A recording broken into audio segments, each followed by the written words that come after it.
KKMD 846화 이란 핵시설을 초토화시킨 스텔스 전폭기 B2 스피릿의 모든 것 1세대 F-117 나이트호크부터 3세대 B-21 레이더까지.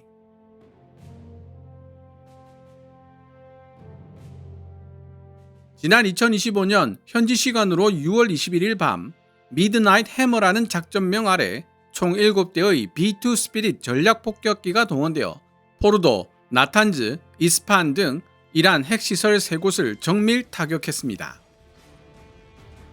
작전에 참여한 B2 스피릿은 벙커버스터 GBU-57 MOP 2발씩을 탑재한 상태였으며 포르도에 12발, 나탄즈에 2발을 투하한 것으로 알려지고 있습니다. B2 스피릿 전략 폭격기 부대 중 일부는 괌 상공으로 이동하여 적의 레이더와 방공망을 교란시키기 위한 기만, 디코이 임무를 수행했고, 나머지 공격 부대는 3회 이상의 공중급유를 받으며 대서양과 지중해를 횡단, 이란에 있는 목표물을 정밀 타격하는 데 성공합니다. 총 비행시간은 37시간, 공격기, 정찰기, 급유기 등 125대 이상의 지원 항공기가 참여한 대규모 작전이었죠. B2 스피릿이 거둔 성과에 놀란 많은 사람들이 도대체 B2 스피릿이 어떤 전투기인지를 궁금해하고 있는데요. 해외 항공 전문지 심플 플라잉이 2025년 1월 26일에 게재한 기사와 제가 개인적으로 수집하고 분석한 자료들을 통해 이목이 집중되고 있는 스텔스 전략 폭격기 B2 스피릿과 스텔스 전폭기의 기초를 마련했다고 볼 수 있는 F-117 나이트호크, 그리고 B2 스피릿의 뒤를 이을 B-21 레이더에 대해 간단하게나마 알려드리고 각각 어떤 장단점을 지니고 있는지 알아보는 것도 상당히 의미 있는 작업이 될 것 같습니다.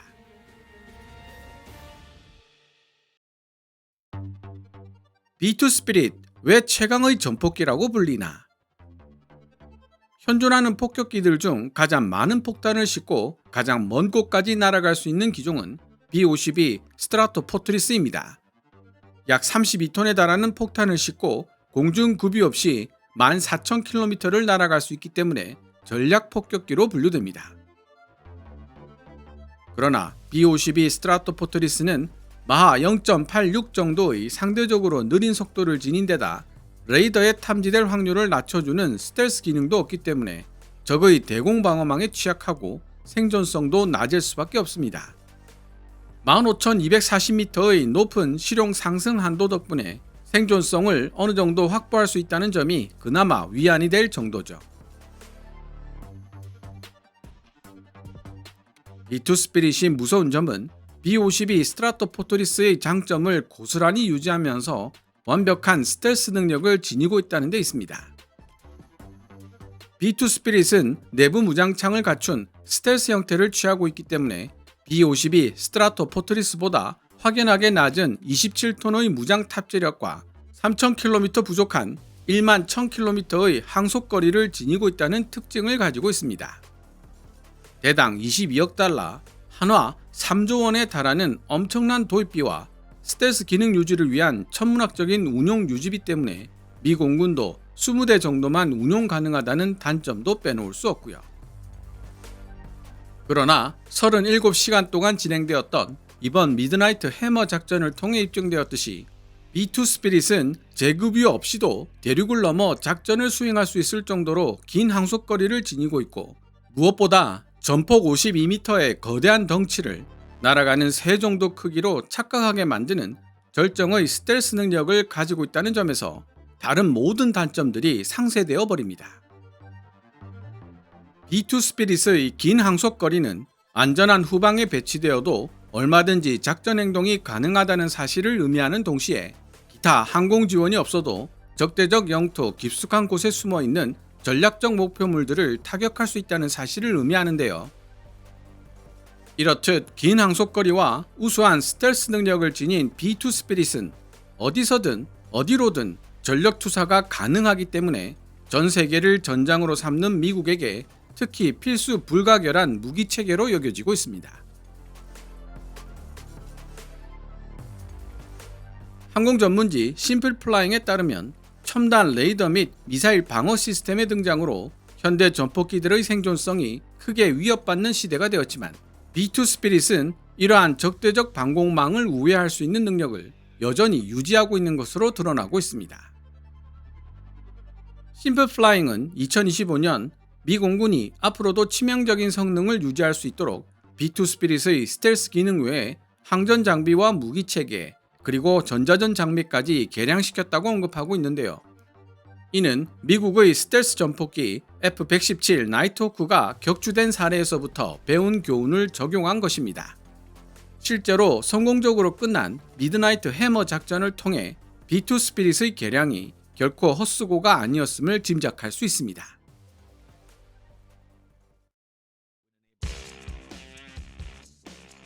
B2 스피릿의 무장 운용 능력.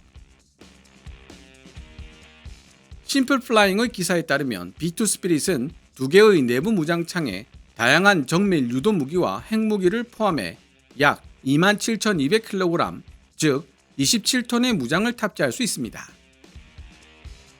2025년 개량 작업을 통해 GPS 수신이 불가능하거나 성능이 저하되는 상황에서도 재래식 정밀 유도 무기와 핵무기를 투하할 수 있을 정도로 B2 스피릿의 무장 운용 능력이 크게 향상되었다고 에어 앤 스페이스 포시스 매거진은 전했는데요. 그 내용을 자세히 살펴보면 개량된 B2 스피릿은 레이더를 사용하여 유도 무기에 표적 데이터를 제공하거나 무기를 투하하기 전에 목표물 좌표를 입력하여 강도 높은 전자전에도 대응할 수 있게 되었다고 설명하고 있습니다. 현재 존재하는 벙커 버스터들 중 가장 강력한 위력을 지닌 것으로 알려진 GBU-57 MOP는 한 발당 무게가 무려 12톤에 육박해 오로지 B-52 스트라토포트리스나 B2 스피릿으로만 투하할 수 있습니다. 핵탄두를 탑재한 항공 투하 폭탄도 있지만 먼저 핵무기를 사용하는 것은 사용하는 쪽에도 상당한 정치적 부담을 안겨주는 데다 방사능 확산 문제도 무시할 수 없기 때문에 GBU-57 MOP의 활용도는 상당히 높다고 할 수 있으며, 따라서 GBU-57 MOP를 투하할 수 있는 대륙간 스텔스 전폭기 B2 스피릿은 북한 지도부에게도 매우 위협적인 존재라고 분석할 수 있습니다.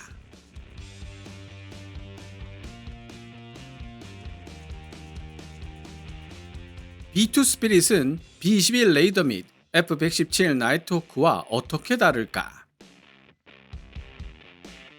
개발된 시간 순으로 나열해보자면 1983년 실전 배치된 F-117 나이트호크가 가장 앞서고 1997년 실전 배치된 B2 스피릿이 그 뒤를 잇고 있습니다.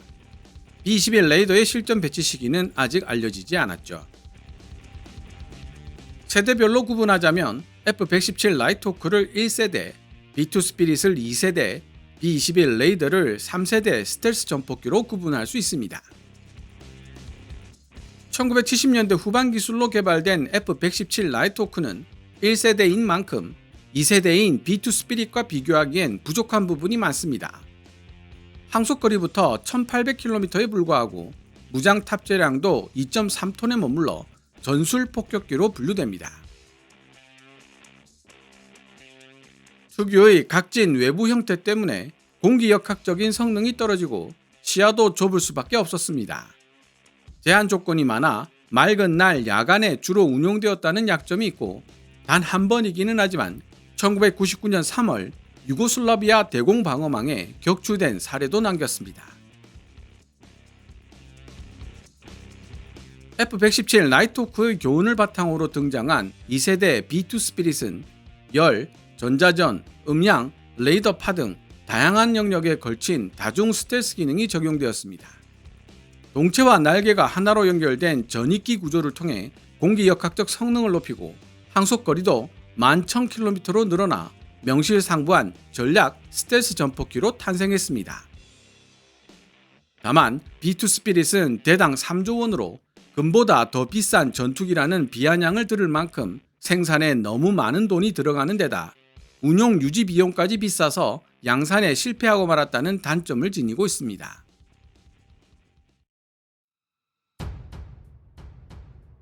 이러한 문제점을 보완하며 탄생한 존재가 바로 B-21 레이더인 것입니다.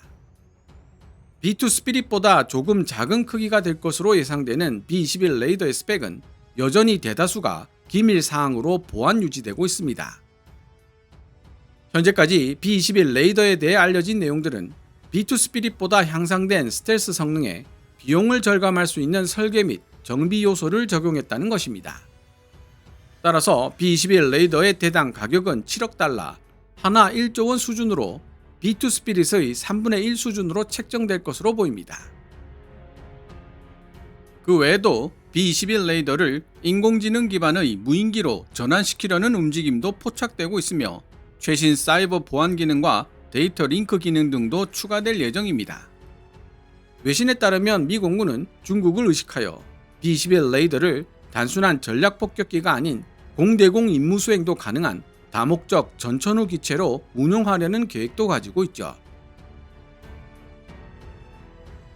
B-21 레이더의 몇 안 되는 단점은 아직 실전 배치되지 않은 기체이기 때문에 검증되지 않았다는 점과 덩치가 작아지다 보니 무장 탑재력이 B2 스피릿의 절반 수준으로 떨어질 것으로 예상된다는 것입니다.